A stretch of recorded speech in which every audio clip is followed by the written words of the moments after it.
Hello guys, welcome to the HLA channel.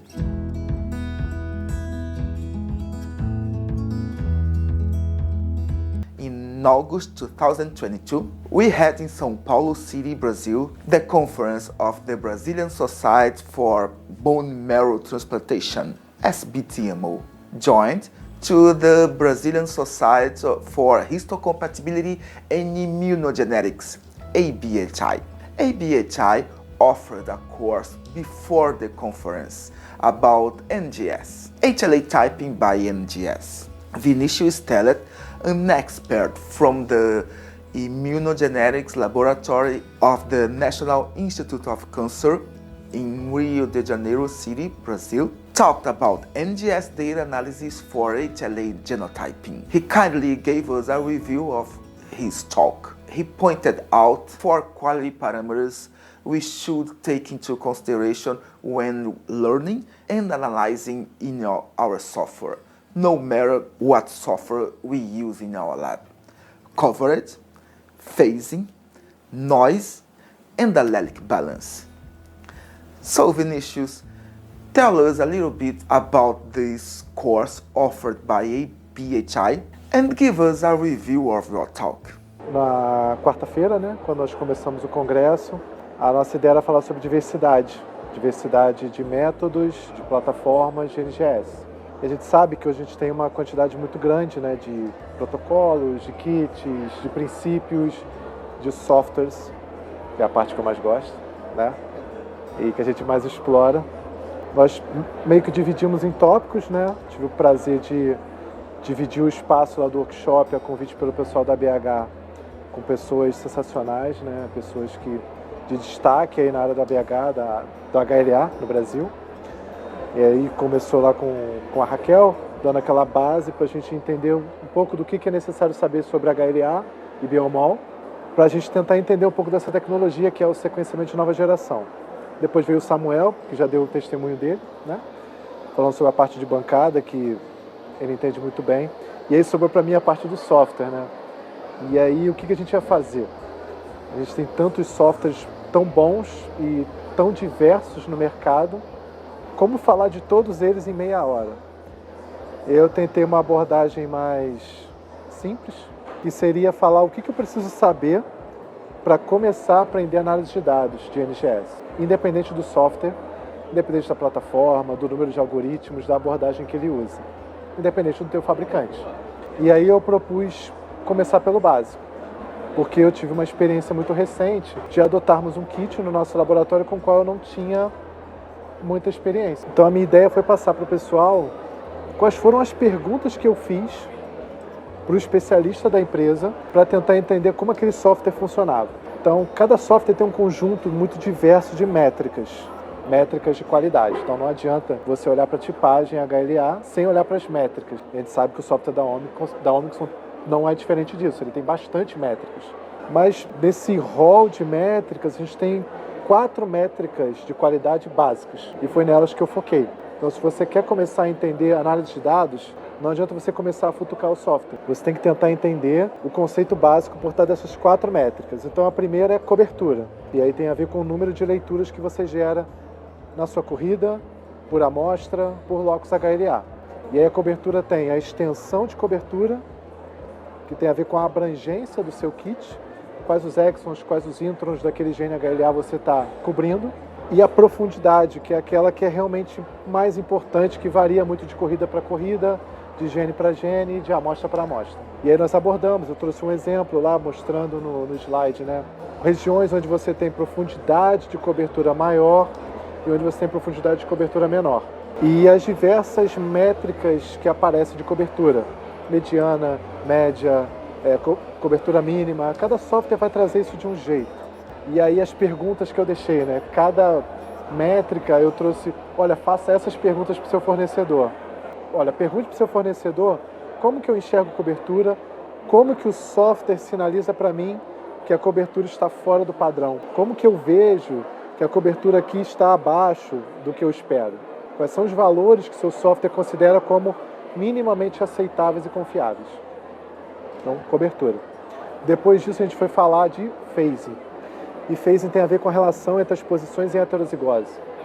Você tem uma contig, uma sequência que você montou, que o software montou, e qual é a relação entre elas? Elas estão na mesma fase, em fases diferentes? E eu trouxe lá alguns exemplos de algumas leituras, alguns alinhamentos, regiões onde você pode ter quebra de fase, não ter quebra de fase. Tem software que só vai te dar uma métrica, tem software que só vai mostrar uma barra, tem software que vai te permitir investigar ali posição a posição, como faz o Twin. Você pode ir lá em cada região de fase e olhar por que ele construiu a fase, por que ele quebrou a fase. E aí, as perguntas para o fornecedor, né? Como que eu enxergo fase nesse software? Como que o software reporta ou não ambiguidades de tipagem que estão relacionadas a ambiguidades de fase? Então, a segunda métrica básica. A terceira métrica era ruído, que é uma das mais perigosas, as mais sensíveis, né? A gente tem que saber investigar bem o ruído. E ruído é tudo aquilo que o software alinhou, mas ele não considerou como sinal, num nível tão forte ou tão importante, a ponto dele considerar aquilo para o basic calling. Mas a gente tem que ter muito cuidado, né? Porque você pode ter situações de um balanço alérico muito severo, e aí aquele ruído ficou um nível próximo ou pouco abaixo daquele cutoff. E eu trouxe algumas situações em que a gente fica na dúvida, né? Às vezes a proporção não é 50-50 de balanço, é 60-40, ok? Mas quando é 80-20? E até o software da Omnis, ele pega bem esses desbalanços, né? É uma vantagem muito boa do software. Então, pergunte para o seu fornecedor. Como é que o seu software interpreta ruído? Como que ele demonstra o ruído lá na minha interface gráfica? Como que eu investigo? O que eu tenho que investigar quando eu estou falando de ruído?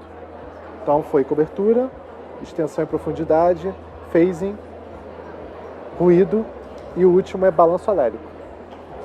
Então, balanço alérico tem muito a ver com ruído, que eu já até comentei, né? Com phasing. Então, o balanço tem a ver com o número de leituras que você gerou para cada um dos alelos. E a gente vai olhando isso geralmente para cada posição em heterozigose. A gente quer tentar chegar ali bem próximo do 50-50, né? Para saber que os dois alelos foram bem representados. A gente sabe que tem casos que é um pouco difícil por diferença de tamanho dos amplicons.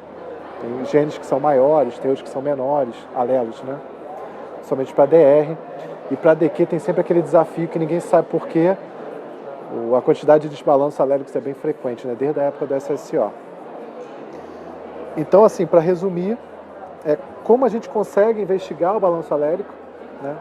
Como a gente tem que fazer isso, olhar isso no software com calma, como a gente consegue investigar casos em que parece que eu tenho só uma homozigose, na verdade tem um outro alelo que está escondido.